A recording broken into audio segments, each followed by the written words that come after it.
Upset with the #1 pick. Never saw it coming. Who saw that? It was a night of trades, good and questionable fashion, and my new pet peeve, the wrong hats for several of the NBA's newest stars. El Duncan and Matt Berry on your Friday. Who graded out with A's? Who got F's? And also great baseball last night. Yeah, we've got an emotional win in Omaha. That's on the way, but plenty of touching sentiment last night in Brooklyn as 60 players now know their fate. And Matt, you said it, with the preeminent name being Zion Williamson, who, let's be real, he knew he'd be headed to the Big Easy for weeks now. But after Adam Silver officially called his name as the #1 overall pick to the Pelicans, the gravity of the announcement hitting Zion as he joined our Maria Taylor. I mean, I don't know what to say. I didn't think I'd be in this position. My mom sacrificed a lot for me. And Zion, I know you said you didn't believe that you would be here in this moment. When did that belief change? Was it shaking the commissioner's hand and officially being the pick? Yeah. It don't even seem real that I just shook his hand. I dreamed about this since I was 4. And for it to actually happen, I just thank God for it. Well, the Pelicans have clearly had a pretty busy week. So they traded Anthony Davis to the Lakers. They received Lonzo Ball, Brandon Ingram, Josh Hart, and 3 first-round draft picks. They flipped the 4th overall pick from the Lakers to the Hawks for the 3 additional picks in this draft. Oh, and did I mention that they also, of course, had the 1st overall pick and drafted Zion. So I think David Griffin has earned himself, I don't know, like a hand grenade or a hurricane or something. Get him that, Matt. I will. Other teams got what they wanted, too. #2 was Ja Morant out of Murray State.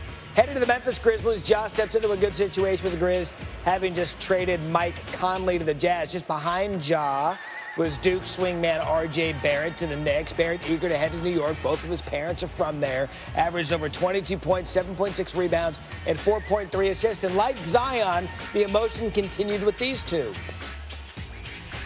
And Ja, you always said that your dad gave up his basketball dreams to help you accomplish yours. So tell your dad what this means. It means a lot for both of us. We both know what I've been through.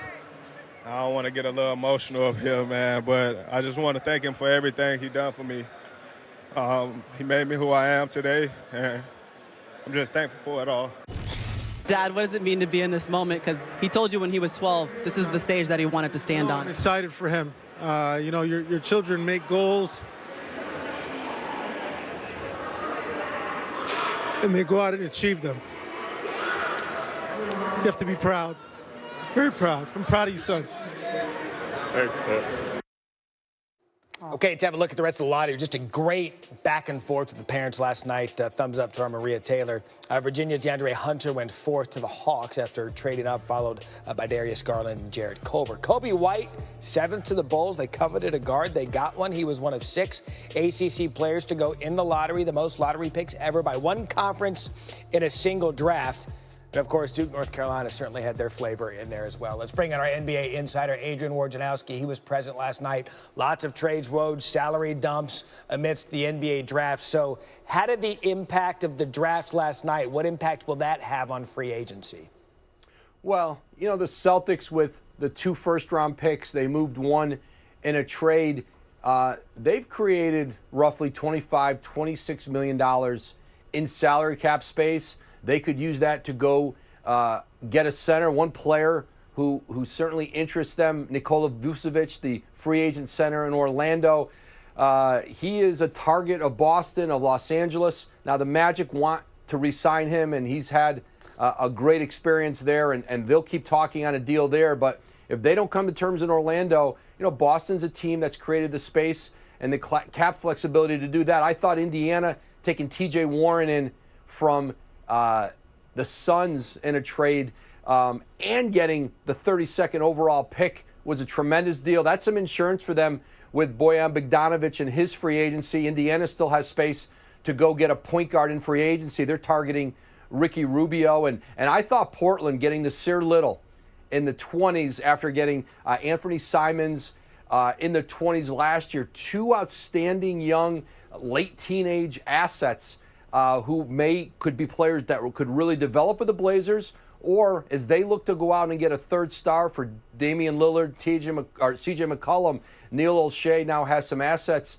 to be aggressive in the trade market maybe sometime during the season next year. Yeah, what we see in the draft is that they typically set the table now for free agency. And speaking of, there are a number of free agents expected to opt out in the next couple of days. We can never just enjoy one moment. We look ahead now because Kawhi, Marc Gasol, Kevin Durant, Jimmy Butler, perhaps all expected to opt out of those deals of which they can opt in within the next couple of days. So now that the draft is over, Woj, what is next as we approach what expects to be a wild free agency?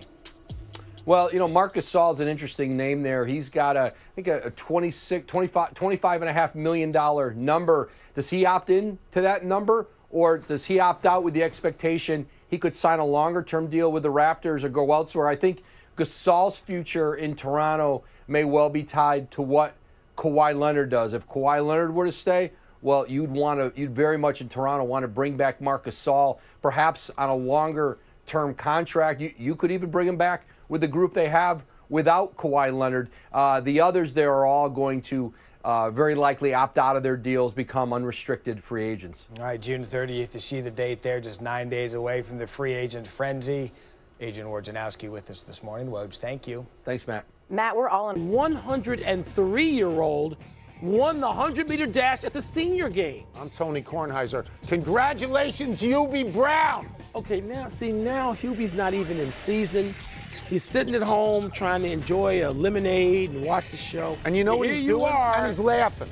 He's laughing at that particular lead. He has said he likes it. Makes him happy. It's okay. I checked it with him. Makes him happy. But you're taking it too far. Welcome to PTI, boys and girls. In today's episode, should Kevin Durant trust the Warriors? Max Scherzer gets it done.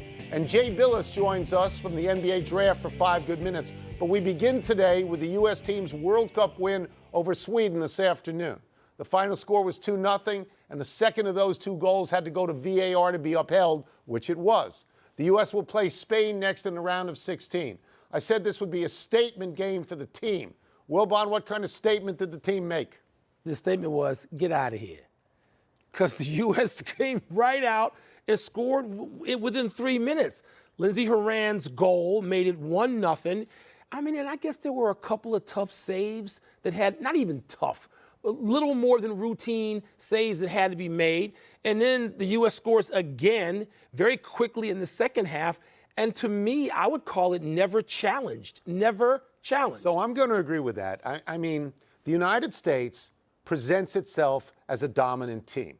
And we've talked all about how they celebrated against Thailand and then did the golf clap after that. So we've gone through that. But through all of it, they have basically said, as Kevin Durant would say, I'm Kevin Durant, you all know who I am. Right. So they've said we're the best team. Yeah. They went out, and your point is exactly right. In the first few minutes of the first half and the first few minutes of the second half, they dominated. Yeah. So they never gave Sweden a chance to be anything but coming from behind, which they couldn't do. If you want to establish yourself as a juggernaut, you don't have to be 8-0, but if you score early each time you get the opportunity. And don't give up anything, which they haven't in the tournament. And by the way, I paid specific attention to the first half, where it looked like they were in Sweden's part of the field for all of it. They outshot them 13-4 in the first half, and they basically said, you're not going to beat us like you beat us once before. You're not going to tie us like you've tied us before. We're sick of you. Go home. Bigger, right? Faster, stronger, quicker to the ball, every element of it. So now, if the United States team was not considered the favorite, I know, host France, sure. and there could be a showdown very late in the going here, what might be the co-favorite, this serves notice. It's more than just a state. It serves notice. So we're the best team here. Come and get us. That's right. We're the defending champions, and we're the best team. They had 18 goals in the group stage, which is a record. Okay, 13 came against Thailand. But if you're going to go out there and score against everybody and have that sort of big-time offense, just go do it. It did. Our friend Brian Windhorst is reporting that there's a possibility that the Golden State Warriors might offer Kevin Durant a 5-year max deal that would give him $57 million more than any other team can give him. Golden State would give him a gap year, in effect, to rehab, and then work on a trade when Durant was healthy. Well, but if you were Durant, would this delayed sign and trade appeal to you? If that's what you want. I I mean, he would have to ask for that. The team's not just offering that for the heck of it. Durant and his people, they would have to get creative, which this is, and say, here's what we want. We want some options. And I think that they're still fraught with peril. I mean, suppose significant ownership changes are made with the Golden State Warriors and new people come in with him under contract and say, we don't want this. Is that the general in the manager, wind? Is it in the wind? No, but don't it you can know happen. the owner? Isn't Joe Lacob the owner? Is he He's your one boy? of them. He's one of the owners. He's not the only. But suppose there are these changes made. Suppose the other team has some either catastrophic or life-changing Storybrooke season and they don't want to do it. It just seems to me that there are too many ifs involved. I see Kevin Durant re-signing with Golden State, and maybe this supplies him with endless flexibility, but I just see him staying there. Okay, so you ask yourself, why would Golden State offer this deal? And they would offer this deal, it seems to me, because if they have him there for another year, they can persuade him to stay forever and ever. That would be their thinking. But if I'm Kevin Durant, I'm telling you, I jump at this. Because I make so much more money than I can make anywhere else. It's your option. And here's what I've learned from Anthony Davis. I can force a trade.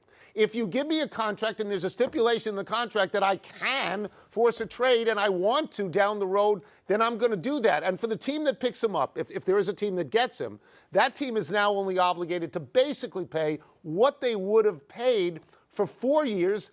And one of those 4 years, the guy would have sat out. Yeah, but I think everybody wins. Look, right now, of course, speculation centers around, oh, my God, what a shock. The hapless, pathetic New York Knicks. But the question becomes, suppose when you get to the time, the Knicks, what they have that they want to offer Golden State isn't sufficient. All I'm saying to you, Tony, is the leverage can swing, and it might not be as appealing. Yes, Durant would maintain options, but suppose that's not. He not only maintains options, he gets the most money. But suppose you don't want what the Knicks, if you're Golden State, is offering. So you go somewhere else. Or if you're Golden State, you don't want what the Knicks are offering. So you go somewhere else if you're Durant. By then, he'll change his mind 10 times. Okay.